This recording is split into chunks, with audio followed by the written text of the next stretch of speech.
So I'm Barbara Hemsworth, and I'm Benoit and Guillaume asked me to be present at the jury today. Thank you everybody for being here. So what we will start with Bingzhi giving 40 minutes of presentation. We will continue with the two rapporteurs who will each have like about 20 minutes to discuss your work with you. Then we will have a 10 minutes break. Then we continue with Yuka Hupkes for again about 20 minutes. Then I will have some things to discuss with you, and we will end with the two directors. Okay. Okay. So just whenever you're ready. Okay. So hello everyone. Before I start, I'd like to thank the jury for accepting being part of my committee, and I'd like to thank all of you for joining us either here in Paris or all around the world. So today I'm so excited to present an overview of my PhD dissertation titled Study of the Abstraction Capability of Neural Language Models. Before digging in my projects, I would like to provide a brief introduction of neural language models and why we care about their abstraction capabilities. So first, what is a language model in computational linguistics? We actually interact with language models on a daily basis from smartphone predictive keyboards to advanced chatbots like ChatGPT. So one of the main functions of a language model is to be a predictive machine to make good predictions about what word would come next in a sequence. Essentially, a language model is a mathematical function that calculates the probability of word sequences. Initially, this was done statistically, where the model counts how often word sequences appear in a large text corpus. Here on the keyboard, for example, when you type "what is the model suggests the three most likely next words based on common patterns observed in its data. Modern advanced language models, like those powering ChatGPT, are built on deep neural networks, often neural networks based on transformer architectures. They show impressive apparent fluency in the language they generated. These neural language models represent words as numerical vectors. Instead of counting word sequences, they automatically learn the function to make good predictions about upcoming words through pre-training. And this learning process involves using large data set to do the next word prediction. For example, giving the first 4 words of a sentence, here, the cat, the Tom, the model is trained to assign the highest probability to the actual next word, so, and then giving the first 5 words, it should learn to assign the most likely word, play, and so on and so forth.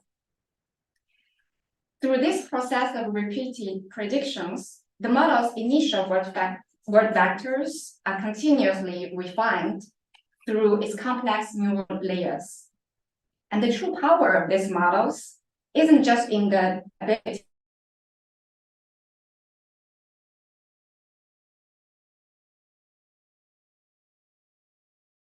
to become fundamental for a wide range of NLP tasks, from text generation to specific task fine-tuning, where these neural language models have been shown to achieve human-level performance on various linguistic benchmarks.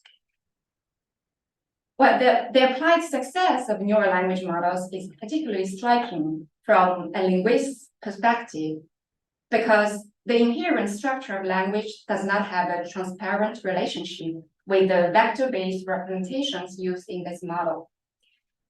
Human language is characterized by abstract hierarchical representations.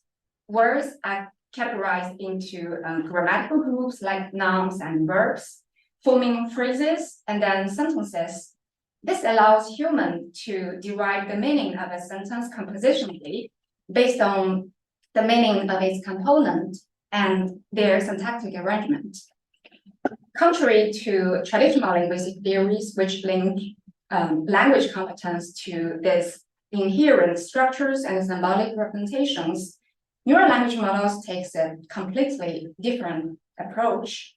They are trained on vast unlabeled text, learning purely from next word prediction and using vector-based representations. This process does not involve any explicit encoding of linguistic priors, yet their success in tasks requiring extensive linguistic skills challenges these long-standing assumptions. So could it be possible that complex human-like grammatical knowledge emerges from these pre-trained models only from unlabeled text? In recent years, many studies have explored the linguistic abstraction capabilities of pre-trained neural language models, and these models are found to encode rich syntactic and semantic information in their representations. However, they are also frequently described as stochastic parrots that primarily memorize and shallowly assemble observed linguistic forms, and they tend to use surface-level heuristics for linguistic tasks.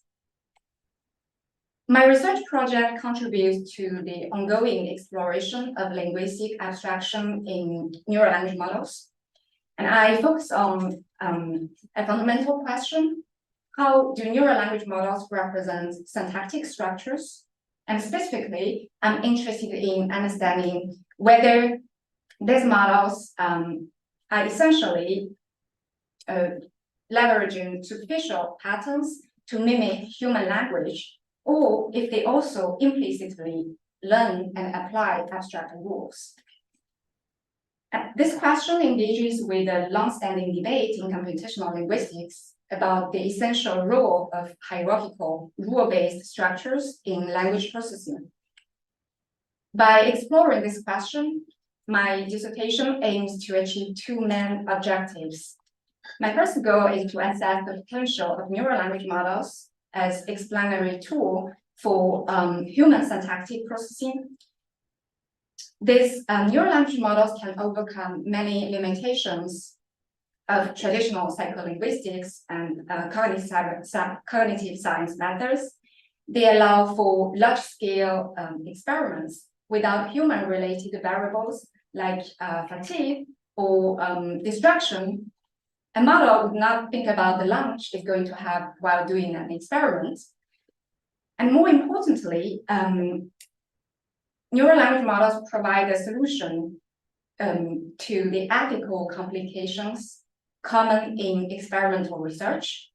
Methods like language deprivation or invasive brain studies raise significant ethical concerns. In contrast, we can simply manipulate neural language models to explore key hypotheses and questions about human language learning and processing. My second goal is to enhance the interpretability of neural language models, which is also a prerequisite to use them as explanatory tools. The challenge with this model lies in the black box nature and complex architecture with numerous parameters. This makes it very hard to understand their underlying, their inner workings. And from a machine learning perspective, understanding what models know and how they know it, especially in relation to linguistic structures, is a first step towards developing more interpretable and robust models. To achieve this goal, I investigate the syntactic abstraction in neural language models on two levels. Firstly, I evaluate their ability to process hierarchical structures, and this is the main project of my dissertation, and it includes 3 interconnected studies. And the second level assess model's capacity for compositional generalization in the context of semantic parsing.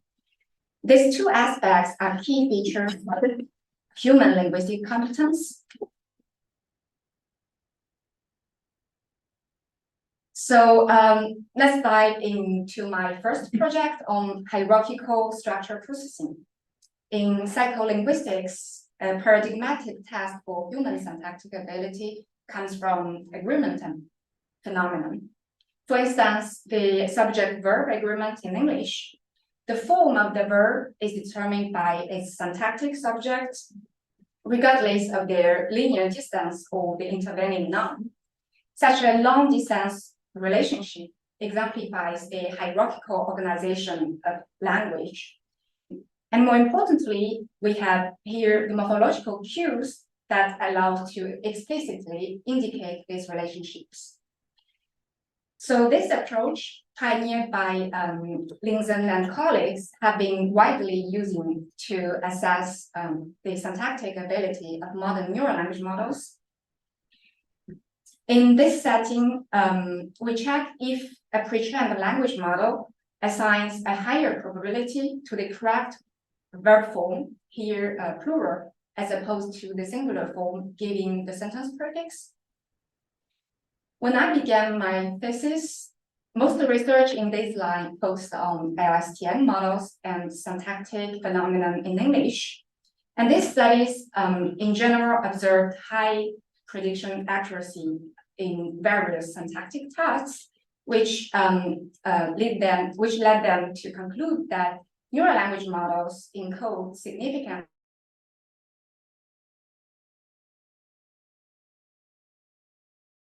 Following this new number agreement task approach, I conducted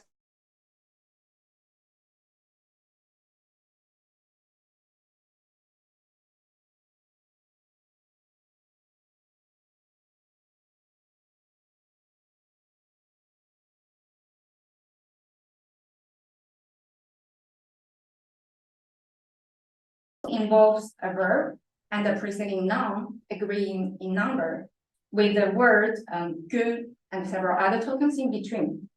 But linguistically, they exhibit quite different underlying structures.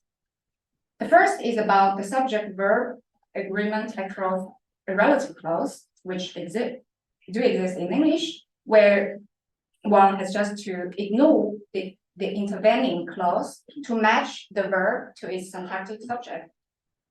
The second case entails a complex inference chain. So in French, the past participle agrees with the direct object only if the object comes before it. Therefore, here the past participle agrees with its pre-verbal object, que, which in turn inherits its grammatical number from its antecedent. For someone like me, who grew up with a language that does not use agreements, remembering to systematically applying these rules has been a continuous effort. So I was really intrigued to find out whether these pre-trained language models can handle and distinguish these two agreement phenomenon just by observing a big French corpus over 3 days. So my contrastive analysis starts with assessing the model's syntactic behavior regarding these two agreement phenomenon, then proceeds to probe its internal representation for each phenomenon, and finally analyzes the model's prediction mechanisms to determine if distinct approaches are used for each phenomenon. The first study, so the behavioral assessment one, addresses the question how well pre-trained language models can handle these two syntax-sensitive phenomenon. My dissertation focuses on the transformer language models, so the current state of the art, in particular the incremental variant. It is trained to predict the next token only from the preceding ones. And this language modeling objective aligns well with the incremental nature of human language processing.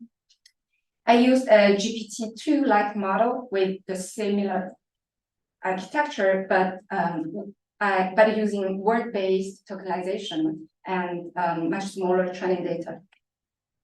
I also use an LSTM language model as a strong baseline, as it has been widely studied in the literature and showed high performance in English syntactic tasks. I pre-trained both models using 90 million words from French Wikipedia, and the evaluation sets come from a distinct cohort. Following the number agreement task approach, I fed the pre-trained language model the sequence up to the target, and then assessed whether the model assigns higher probability to the correct verb form, here the token vu in plural, as opposed to the singular. And the evaluation metric in this context is the prediction accuracy. And this table presents the overall results for both tasks. So here the OPP stands for the object plus participle agreement, and SV stands for subject-verb agreement across relative clauses. So I'm interested only in long-distance and not long-distance agreement here. So we can see here the models show in general high accuracy in predicting both long-distance agreement phenomenon. The LSTM performance aligns with previous findings, while transformer outperforms this strong baseline. And the object plus participle agreement is in general more challenging than the subject-verb agreement. However, given this model's tendency to exploit simple heuristics, and considering the fact that here we are focusing on behavioral assessment, so we must question whether this prediction accuracy score reflects the true syntactic understanding. Could it be that models are accurate for the wrong reason? For example, a naive model might predict correctly the singular form for the first example and the plural form for the second example by just matching the grammatical number of the first noun. And such a strategy definitely fails when the first noun is not the syntactic subject and does not match the target verb in number. And compared to the overall results of neural language models applying such a simple heuristic, we can see from the figure, it approaches the performance of the strong baseline LSTM.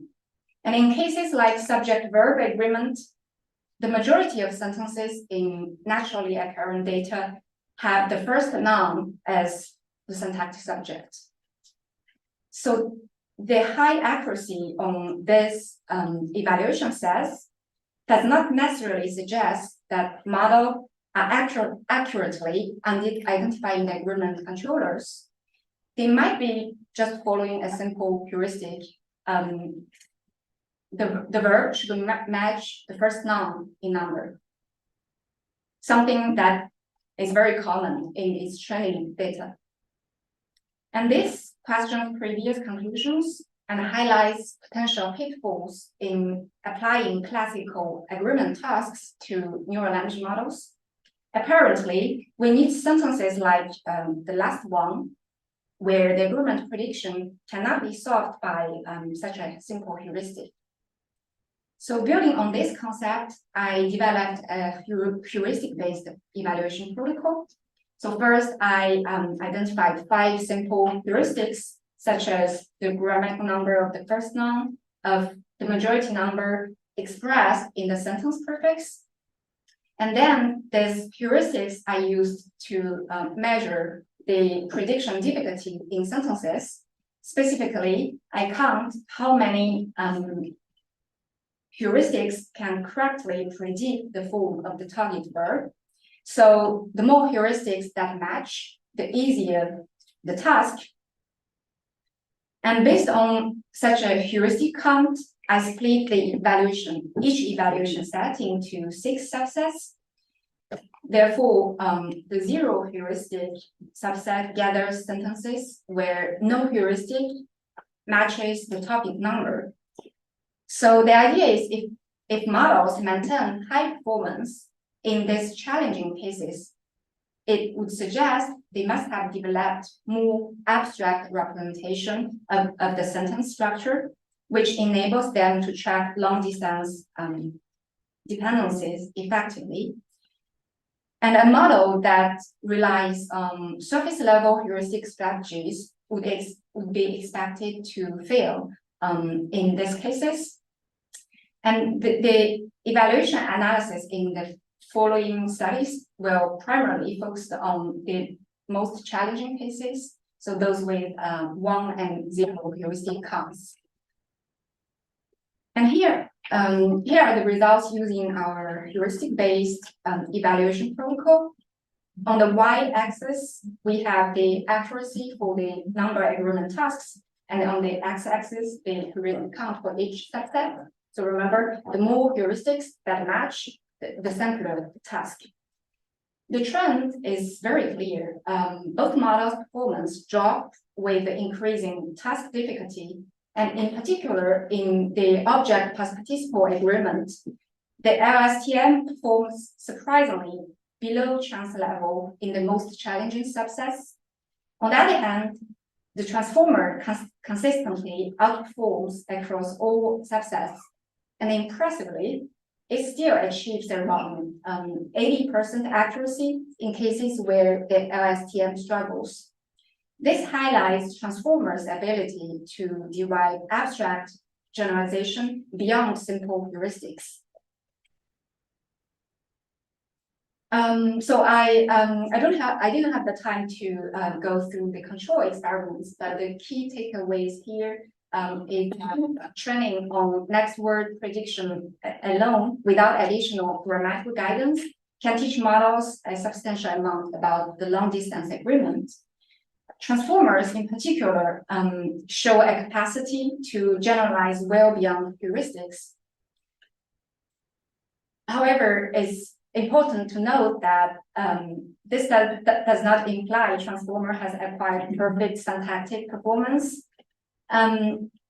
Its syntactic behavior influenced by the task complexity and also by frequency related variables.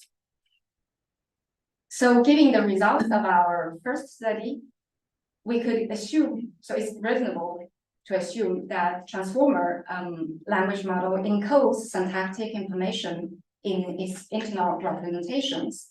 So my second study tried to identify where the necessary agreement information is located within the model. To achieve this, I used the linguistic probes method.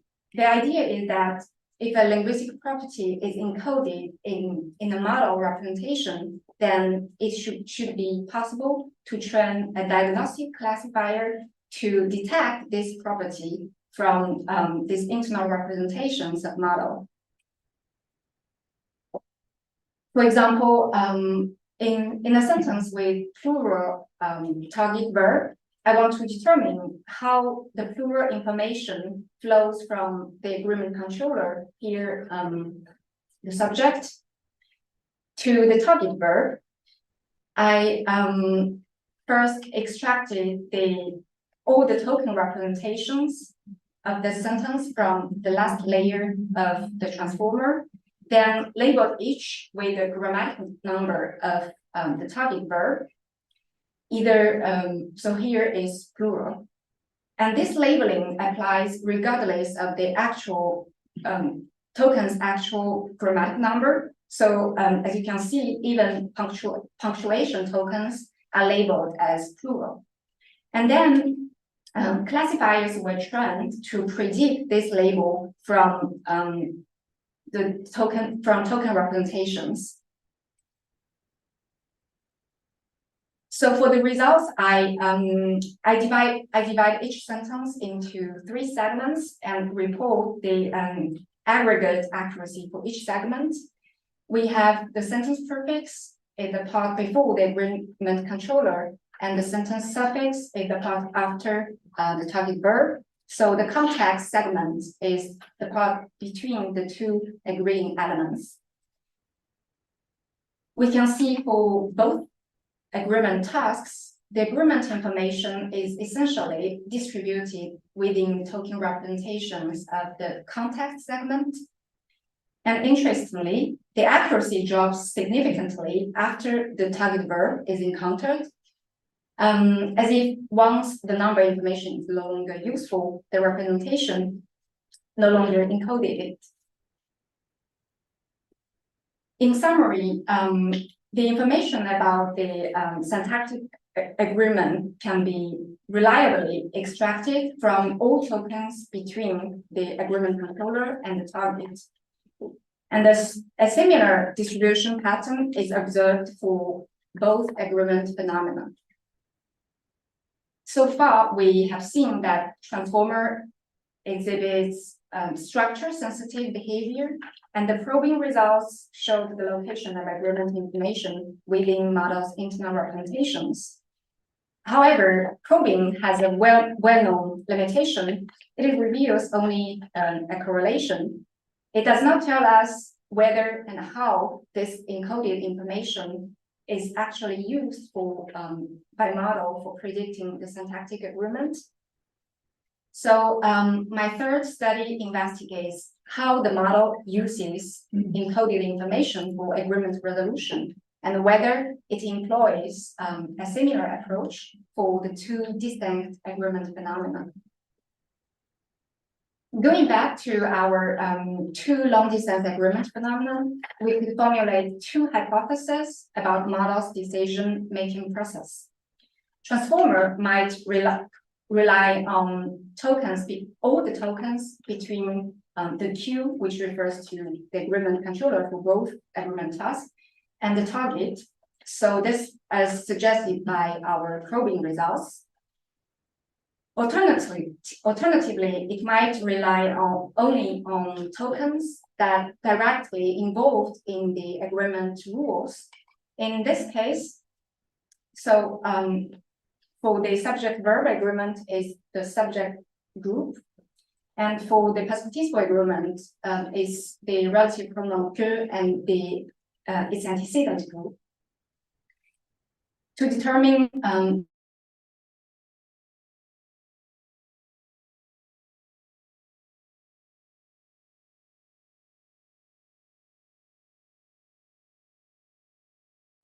to build contextualized representation for each token by computing a weighted sum of all preceding tokens. So to assess the impact of a specific token, for example, the relative pronoun que, the intervention involves cutting the direct attention from the target to the specific token representation. And it creates a counterfactual representation of the target that does not take into account this specific token representation. And then I measure the change in transformers agreement prediction after intervention. So the idea is if the token is plays a crucial role for the agreement prediction of models agreement prediction, we would expect a big drop in model performance. And here is the results of the causal impacts, and this is my favorite figure. And on the y-axis, we have the causal impacts measured as models accuracy drop in number agreement tasks. On the x-axis, we have the subsets grouped by heuristic count, and our analysis focuses on the 1 and 0 heuristic count subsets because they are less likely to be solved by superficial heuristics. So I conducted a set of causal intervention separately on the agreement controllers, the relative pronoun, and the remaining tokens of the context segment. And we can see for object past participle agreement, both the relative pronoun je and its antecedent plays a crucial role in models agreement prediction, because masking either significantly reduces models' performance. In contrast, for the subject-verb agreement, while the agreement controller is important, the relative pronoun matters little for models' agreement prediction. And this supports roughly the linguistically driven hypothesis. In summary, although the subject-verb and object plus participle agreements share very similar surface forms, and the agreement information is distributed in a similar way for both tasks within the model. But the findings of this third study suggest that the transformer uses distinct mechanisms for processing each phenomenon. And in particular, the relative pronoun je plays a significant role in object plus participle agreement, but has minimal impact on the subject-verb agreement across relative clauses. And this distinction aligns well with the theoretical linguistic analysis.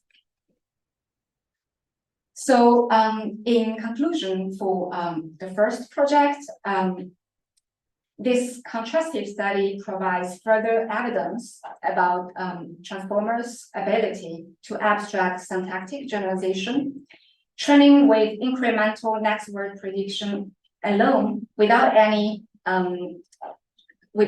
additional grammatical guidance enables model to handle quite well this two structure sensitive phenomenon. This shows a behavioral similarity, effectively mimicking the human syntactic behavior.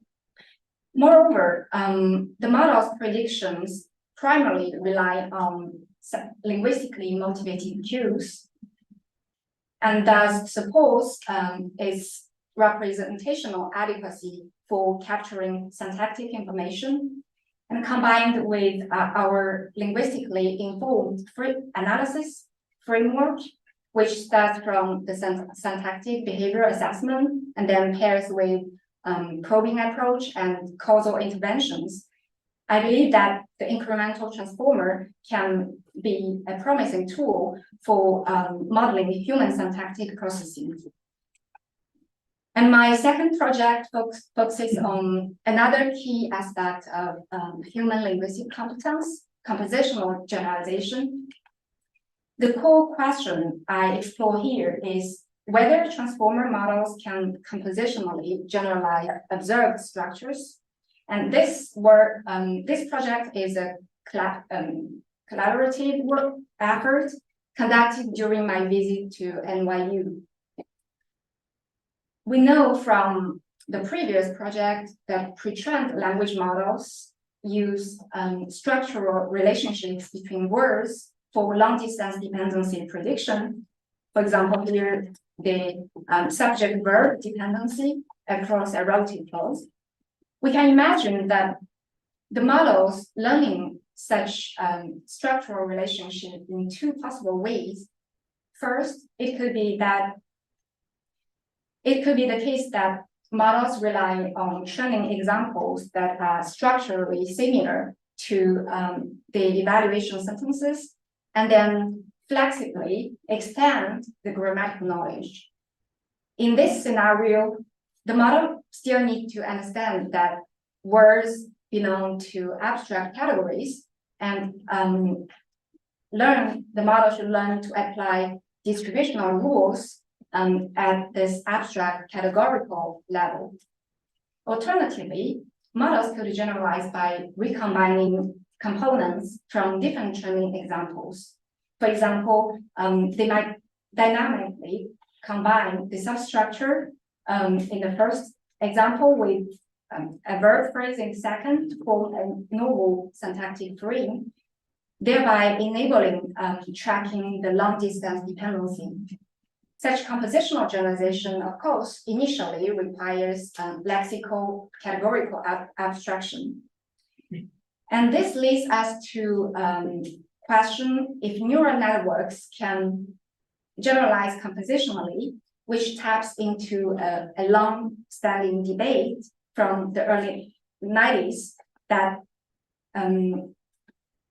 do models based on distributed representations can achieve such systematic compositional generalization. Benchmarks for compositional generalization like Cox have emerged as a useful tool to measure models' compositional generalization capability. And the task in Cox involves translating English sentences to logic form-based meaning representations. And Cox distinguishes two types of compositional generalization. The lexical generalization targets the recombination of lexical items, and the structural generalization requires dynamically recombine familiar structures to form a novel syntactic frame.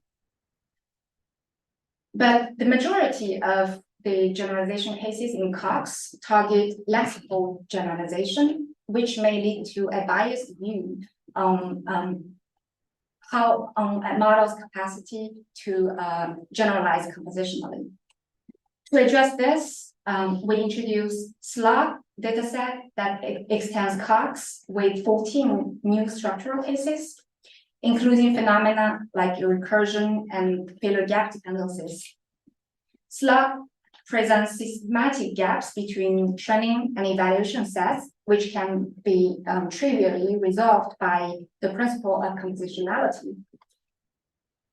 This in total 17 structural generalization cases can be categorized into, grouped into 3 categories. For example, the first, the novel modification positions. During training, the noun phrases with modifiers, either a relative clause modifier or prepositional phrase modifier, like the cat that Max held. This substructure only appear in object position during training, while at test time, the model is required to reinterpret this substructure in subject positions. And SLOG also explores novel recursion depth, including both center embedding and tail recursion structures. And we assess how well models extrapolate to both unseen shallower and unseen deeper embeddings than those observed during its training. And SLOG involves also the failure gap dependencies, for example, the novel WH questions. We evaluate a range of transformer-based models, including those trained from scratch, the sig-to-sig model, and pre-trained ones, another sig-to-sig model T5, and then a recent auto-regressive pre-trained model, Llama. And we also include a structure-aware model, which incorporates explicit structures biases. And the evaluation uses exact match matrix. So here, this figure presents models' overall results on SLOG, paired with the best published results on Cox. So on the y-axis, we have the exact match accuracy. We can see that SLOG's results confirm that transformer-based models, including the recent pre-trained ones, still struggle with structural generalization. And there is a significant performance gap between SLOG and Cox, which underlines, which highlights how Cox high overall accuracy may obscure a model's weakness on structural generalization. And the model with built-in structural knowledge consistently achieves strong performance. We also observed that transformers struggle particularly with unobserved long-distance dependencies in the cases of a novel modification positions and field depth dependencies. And both the length and depth, the longer sequences and sequences with deeper recursion structures are very challenging for transformer models. In conclusion, my first project on hierarchical structure processing reveals that transformer language model, when exposed to human-scaled learning data and trained merely to predict subsequent words, is able to leverage hierarchical structures for nuanced syntactic generalization.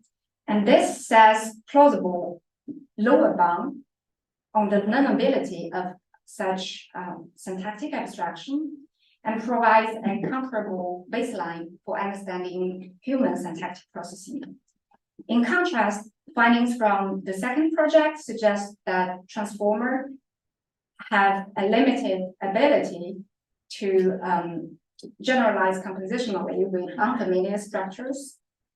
This discrepancy supports the hypothesis that transformers' syntactic ability may derive more from lexical categorical abstraction than from internalizing and applying grammatical rules.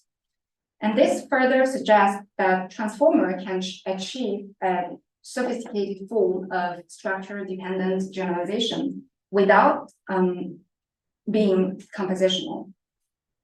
These findings challenge traditional views centered on abstract symbolic representations in language processing, indicating that they might not be the only effective approaches. And additionally, natural language features many productive phenomena governed by less compositional, more complex principles. For example, the idiomatic expressions, irregular inflections. So moving forward, in investigating how transformer models handle this phenomenon could shed light on the potential alternative cognitive strategies used by models. And that concludes my talk. I'm happy to take any questions at this time. And thank you very much.